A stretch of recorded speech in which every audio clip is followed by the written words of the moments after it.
Olá, amigos, bem-vindos de volta ao Espiritismo na Quarentena, onde estamos estudando, entre as obras fundamentais de Kardec, o Livro dos Espíritos. O capítulo 3 da segunda parte do Livro dos Espíritos refere-se ao retorno da vida corpórea para a vida espiritual. Na pergunta 149, então Kardec pergunta: em que se transforma a alma no instante da morte? E os espíritos dizem: volta a ser espírito. Isto é, ela retorna para o mundo dos espíritos que ela tinha deixado antes. E aí eles mantêm aquela nomenclatura que Kardec adota desde o começo do Livro dos Espíritos, de que a alma corresponde a um espírito encarnado. O espírito é a alma desencarnada.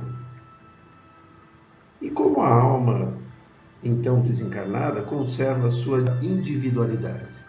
Ela não a perde nunca. O que seria ela se ela perdesse a sua individualidade? Mas como, pergunta Kardec, que é possível se constatar a individualidade, já que ela não tem mais o corpo material? É verdade, ela não tem, mas ela tem um outro fluido que é próprio, que ela tira da atmosfera do seu planeta o seu perispírito. Esse perispírito representa, adota a aparência que aquele espírito tinha imediatamente na sua última encarnação, logo após a morte. E o que a alma, então, leva desse mundo?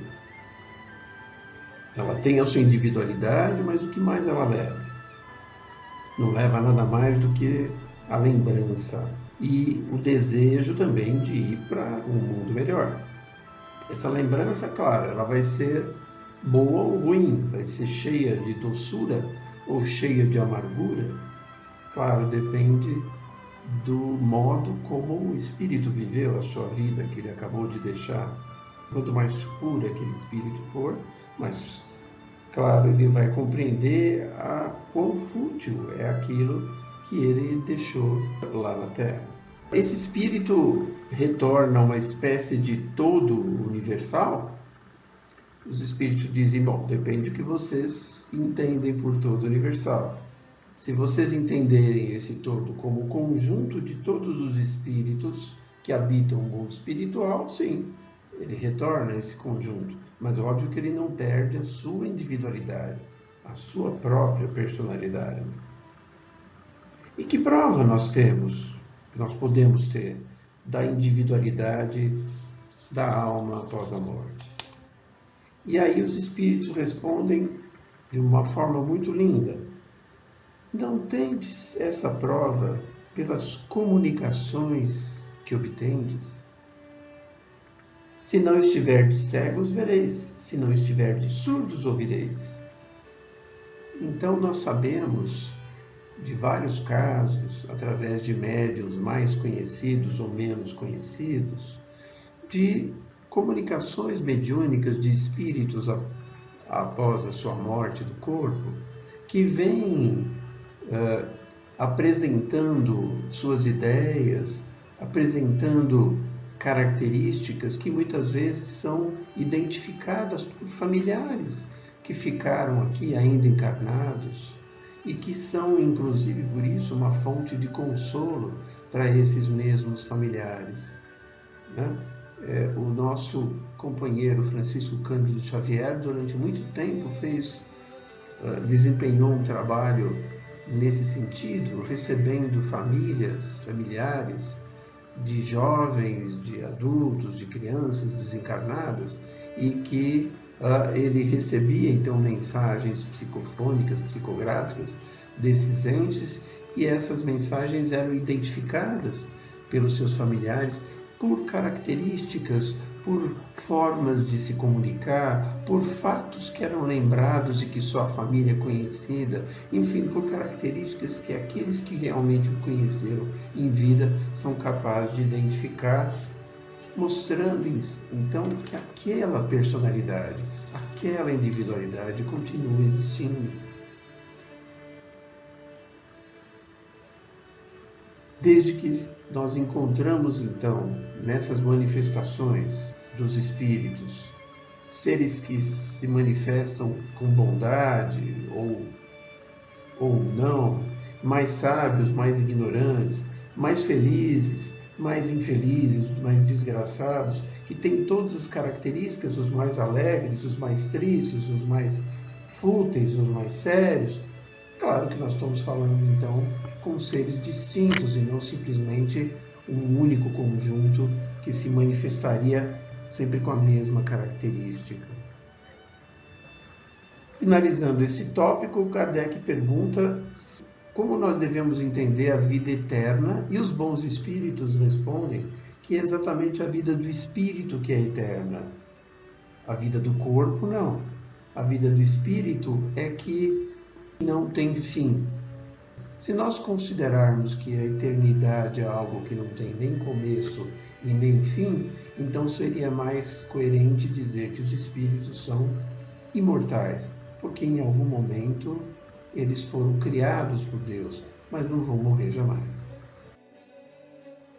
O item 2 desse capítulo aborda a interessante questão da separação da alma e do corpo. E já na questão 154, Kardec pergunta: a separação entre alma e corpo é dolorosa?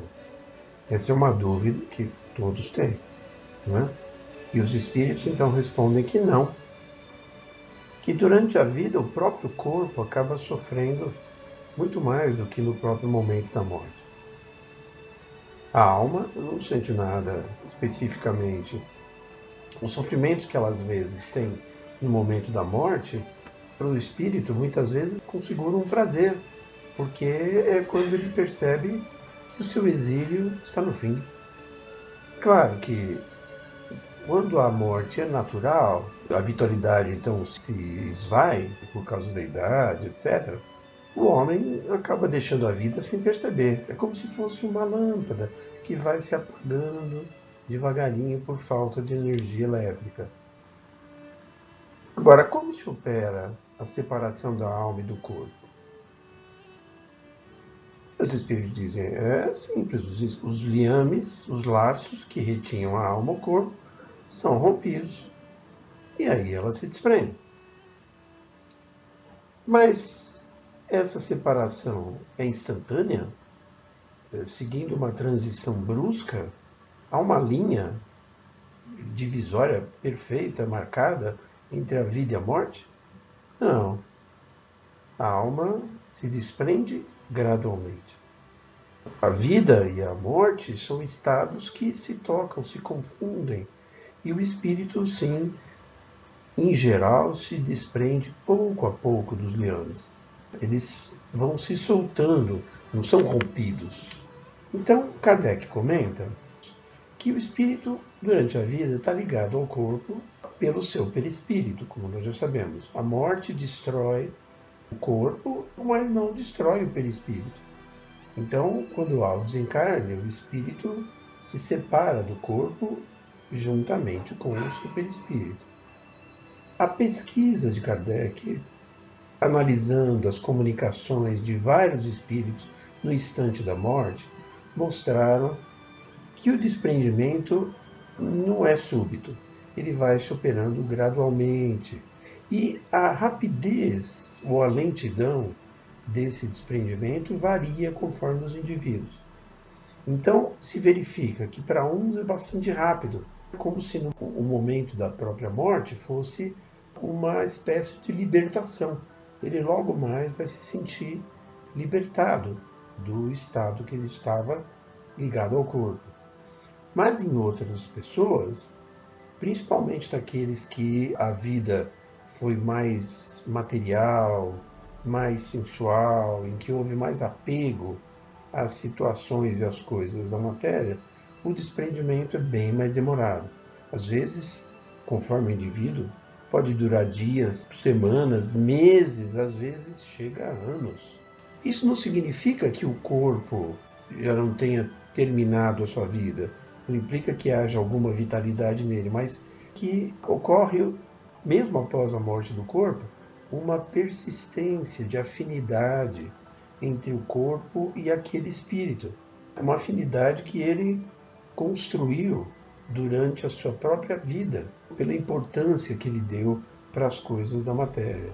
Claro, do outro lado, quanto maior a atividade intelectual, moral, quanto mais os pensamentos forem elevados, então isso já vai ajudando ao desprendimento a acontecer, até durante a própria vida.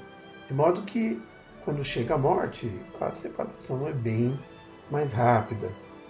A experiência mostrou para Kardec que a separação, às vezes, chega a ser até penosa, principalmente para esses que são mais apegados à vida, e o espírito continua apegado, às vezes mesmo durante a decomposição do corpo.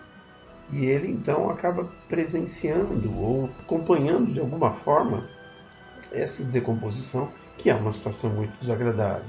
Isso é um caso que acontece em alguns tipos de morte, em particular em alguns casos de suicídio. Mas Kardec pergunta, na pergunta 156, a separação definitiva entre alma e corpo pode se verificar antes de terminar a vida orgânica? É possível ele separar antes? Os espíritos então dizem que, às vezes, na própria agonia, ao final da vida orgânica, a alma até já praticamente deixou o corpo. O homem já não tem mais consciência de si mesmo, apesar de que ainda tem um certo sopro de vida, né? Dizem os espíritos, o corpo é uma máquina que o coração põe em movimento, e ele se mantém enquanto o coração fizer o sangue circular nas veias. Hoje nós diríamos, além disso, que quem põe o coração em funcionamento para fazer esse trabalho é o cérebro e o sistema nervoso. Então, enquanto o cérebro estiver produzindo os impulsos necessários para que tudo isso aconteça, o corpo se mantém funcionando. Quando o cérebro deixa de ter essa possibilidade, então, diz a ciência hoje, ocorreu a morte cerebral, que é dada como a morte do corpo mesmo. Mas mesmo um pouco depois disso, ainda alguns órgãos do corpo podem funcionar durante algum tempo, durante um tempo limitado. Esse é um tempo até importante, levando-se em conta, em particular, o caso das doações de órgãos, né, das pessoas. A alma, quando há o momento da morte, a alma muitas vezes sente que os liames que prendem ela ao corpo, os liames do perispírito, estão se desprendendo. E se ela tem essa consciência, muitas vezes ela emprega todo o esforço para romper de uma vez, porque ela já está percebendo a libertação que a espera no mundo espiritual, então ela acaba, se tem essa consciência, acaba até ajudando o processo. E que sensação a alma experimenta no momento em que ela já percebe, já se reconhece no mundo dos espíritos? Depende, dizem os espíritos, se fizeste o mal, com desejo de fazê-lo, no primeiro momento estarás envergonhado de o haver feito, claro. Agora, para aquele que foi justo durante a vida, é diferente. Ele se sente aliviado de um peso grande, porque também ele não está receando nenhum olhar que vá querer perguntar para ele ou cobrar ele de alguma coisa. Então, o que o espírito vai sentir nesse momento depende de como foi efetivamente a vida dele. E será como se espera que o espírito encontra imediatamente aqueles que conheceu na Terra e que desencarnaram antes dele? Sim, dizem os espíritos, claro, conforme a afeição que cada um tinha em relação ao outro. Isso é o que importa. Quase sempre esses que são nossos afetos, que nos vêm receber na volta ao mundo dos espíritos. E até, inclusive, nos ajudam a nos libertarmos do corpo, nos recebem como alguém que recebesse um viajante chegando num país que a pessoa não lembra ou não tem noção a respeito. Além desses, muitas vezes nós vemos muitos que nós vagamente conhecemos, aqueles que nós perdemos de vista durante essa vida que a gente acabou de sair, mas que certamente foram relações nossas, significativas do passado. Então a gente percebe a erraticidade, percebe os espíritos que estão desencarnados e inclusive ainda aqueles que continuam encarnados. E da morte violenta ou por acidente, que ainda os órgãos ainda não estão debilitados por doenças, nem pela idade, será que o homem ainda tem alguns instantes a consciência de si mesmo? Por exemplo, né? Kardec cita um caso comum na época dele. Após a decapitação, o homem ainda tem, por algum tempo, consciência de si mesmo? Frequentemente ele conserva até por alguns minutos, até que a vida orgânica se extinga de uma vez. Claro, não é a consciência espiritual, mas a consciência corporal que se esvai com a vitalidade, né? Isso não quer dizer que o perispírito, quando a vida orgânica termina, né? Não quer dizer que o perispírito já esteja totalmente desligado, né? Principalmente no caso da morte violenta. No caso da morte violenta, quando ainda não se extinguiram as forças vitais, os laços do perispírito ainda estão fortes, ainda estão fortemente ligados. E aí, com isso, o desprendimento completo, em geral, acaba sendo um pouco mais lento. O terceiro item desse capítulo estuda a perturbação espírita. Então, focando o desligamento do corpo, Kardec pergunta: deixando o corpo, a alma tem consciência imediata de si mesma? Consciência imediata não é o termo, ela fica perturbada por algum tempo.